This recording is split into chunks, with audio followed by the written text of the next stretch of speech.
Halo teman-teman, selamat datang kembali bersama saya di Just Channel Hukum. Hari ini kita akan melanjutkan pembahasan kita mengenai bagaimana sebenarnya langkah yang bisa ditempuh oleh korban kejahatan penipuan untuk bisa memperoleh ganti rugi sebagai akibat dari tindak pidana tadi, sehingga hak-hak korban atas harta kekayaan yang sudah dirugikan oleh pelaku kejahatan bisa dipulihkan kembali. Di pembahasan saya yang lalu sudah saya jelaskan mengenai restitusi itu sendiri, bahwa restitusi itu merupakan suatu tuntutan ganti rugi yang dimohonkan oleh korban kepada ketua pengadilan negeri. Selain restitusi ini, terdapat suatu alternatif lain yang bisa diambil adalah dengan mengajukan gugatan kepada sang pelaku kejahatan itu ke pengadilan negeri. Penting untuk dicatat bahwa siapapun yang merasa dirugikan oleh perbuatan terpidana memiliki hak untuk mengajukan gugatan bahkan setelah terdakwa dinyatakan bersalah menurut hukum. Selain itu, permohonan ganti rugi melalui mekanisme restitusi ini tidak menghapus hak korban untuk mengajukan gugatan di pengadilan negeri.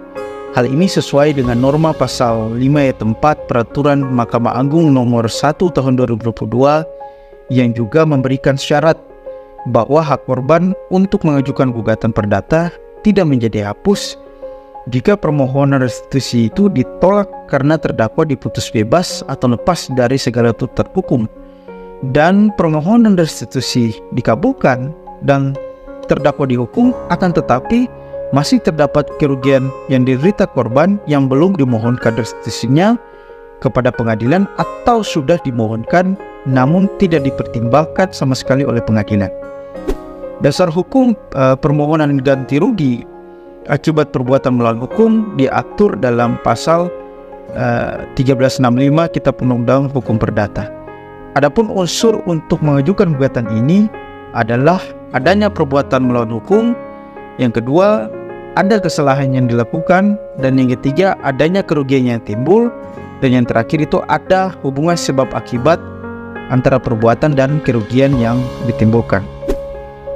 Hak untuk menuntut ganti rugi karena perbuatan melawan hukum tidak memerlukan somasi sebelumnya. Kapan saja pihak yang dirugikan dapat langsung mengajukan gugatan ke pengadilan negeri setempat. KUH Perdata tidak mengatur bagaimana bentuk dan rincian ganti rugi. Dengan demikian, penggugat bisa mengajukan gugatan ganti kerugian yang nyata-nyata diderita dan dapat diperhitungkan secara material, dan kerugiannya tidak dapat dinilai dengan uang atau secara imaterial. Kerugian material merupakan kerugian yang secara nyata diderita oleh korban dan dapat dihitung jumlahnya berdasarkan nominal uang, sehingga ketika tuntutan material dikabulkan dalam putusan hakim, maka penilaian hakim terhadap objek gugatan itu sudah dilakukan secara objektif. Misalnya biaya pengobatan dan perbaikan kendaraan atas kecelakaan lalu lintas. Biaya-biaya kecelakaan itu akan dihitung dan dirinci, sehingga kerugian yang dituntut adalah kerugian real yang dialami korban dan bukan kerugian yang mengada-ngada. Sedangkan kerugian imaterial diartikan sebagai kerugian yang diderita akibat perbuatan melawan hukum yang tidak dapat dibuktikan, dipulihkan kembali, atau menyebabkan terjadinya kehilangan kesenangan hidup sementara, ketakutan, sakit, dan terkejut sehingga tidak dapat dihitung berdasarkan uang.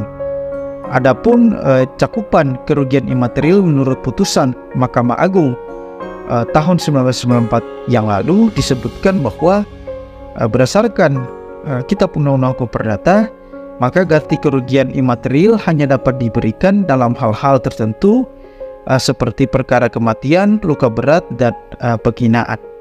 Oke, sekarang kita lihat bagaimana Kitab Undang-Undang Hukum Perdata mengatur tentang gugatan perbuatan melawan hukum.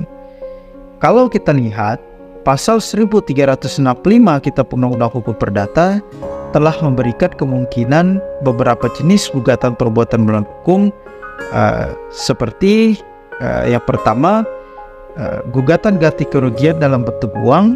Yang kedua, ada gugatan ganti kerugian dalam bentuk pengembalian keadaan pada keadaan semula. Yang ketiga itu ada pernyataan bahwa perbuatan yang dilakukan adalah bersifat melawan hukum. Yang seterusnya ada larangan untuk melakukan suatu perbuatan, dan ada gugatan untuk meniadakan sesuatu yang diadakan secara melawan hukum. Maksudnya adalah bahwa pihak yang mengajukan gugatan perdata ini ingin memastikan bahwa tindakan atau keputusan tertentu dianggap tidak sah atau batal karena telah melanggar suatu prinsip-prinsip hukum. Yang terakhir ada pengumuman dari keputusan atau dari sesuatu yang telah diperbaiki.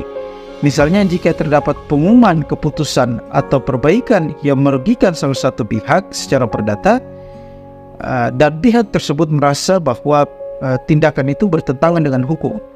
Dengan demikian, gugatan perdata diajukan untuk mempertanyakan keabsahan atau legalitas pengumuman tersebut, dan pihak yang mengajukan gugatan dapat berupaya untuk membatalkan atau memperbaiki keputusan itu melalui suatu proses hukum. Pada umumnya, pihak yang menuntut ganti kerugian harus dapat membuktikan besarnya kerugian yang dia alami. Akan tetapi, karena sulitnya pembuktian depan persidangan, hakim dapat menentukan besarnya kerugian menurut rasa keadilan hakim. Seperti yang bisa kita lihat dalam putusan Mahkamah Agung nomor 610 tahun 1968 yang menyatakan bahwa meskipun jumlah uang yang diminta sebagai ganti rugi dianggap terlalu tinggi, jika penggugat tetap ingin mempertahankan tuntutannya, hakim memiliki kewenangan untuk menentukan jumlah yang wajar untuk pembayaran ganti rugi tersebut. Artinya, hakim bisa menetapkan jumlah ganti rugi yang dianggap sesuai dan adil, walaupun tuntutan awal dianggap terlalu besar. Ini memberikan fleksibilitas kepada hakim untuk menilai dan menentukan jumlah yang lebih pantas dan adil berdasarkan fakta dan keadaan kasus yang dihadapi. Persyaratan mengajukan gugatan perbuatan melawan hukum, yang mana untuk semua bukti surat persyaratan itu harus dilegalisir di kantor pos setempat. Yang pertama itu ada surat gugatan yang diajukan sesuai dengan domisili tergugat. Yang kedua ada surat kuasa yang sudah dilegalisir apabila diwakili oleh seorang kuasa hukum. Serta yang terakhir itu ada bukti-bukti yang menguatkan untuk mengajukan gugatan ke pengadilan. Terima kasih telah menonton video ini. Kiranya penjelasan saya ini bermanfaat bagi rekan-rekan dalam menambah pengetahuan seputar persoalan hukum, dan sebagai bentuk dukungan bagi channel ini, jangan lupa like dan subscribe, dan sampai jumpa di video saya berikutnya. Terima kasih.